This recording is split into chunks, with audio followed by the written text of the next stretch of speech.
वासुदेव। श्री सूत जी महाराज कहते हैं, हे ऋषिगण, आगे और कथा करता हूँ, आप लोग ध्यान से श्रवण कीजिए। आप सभी ध्यान से सुनो। सदा सदा प्रजा के लिए चिंतित तुंगध्वज नामक एक राजा था। उसे भगवान श्री सत्यनारायण का प्रसाद त्याग कर बहुत कष्ट पाया। एक समय राजा वह शून्य वन में पशुओं को मारकर बड़े बड़े वृक्ष के नीचे बैठ गया। वहाँ उसने देखा कि कुछ ग्वाल बाल भक्ति भाव से साधु अपने बंधु सहित श्री सत्यनारायण भगवान का पूजन करते हुए देखा। परंतु राजा यह देखकर भी अभिमान में के कारण वहाँ गया भी नहीं और न ही उन्होंने श्री सत्य भगवान का नमस्कार किया।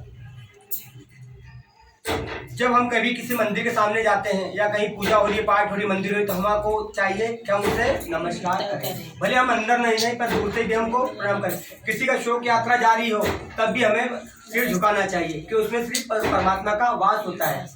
या मंदिर हो, कहीं तीर्थ में जाए या कहीं दर्शन हो जाए, कहीं शव यात्रा निकले तो हमें नमस्कार करना चाहिए।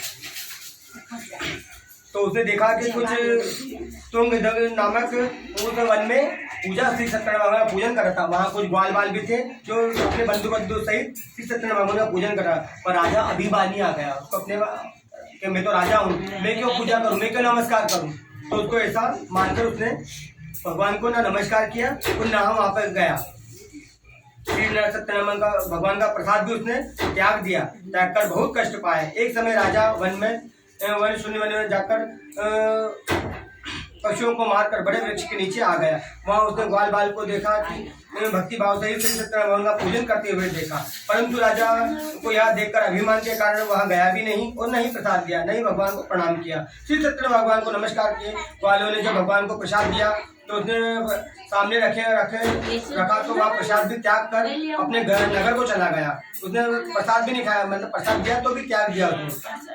नगरों में पहुंचकर देखा उसने उसका सारा राज्य नष्ट हो गया, क्योंकि उसने श्री सत्यनारायण भगवान का प्रसाद ग्रहण नहीं किया था।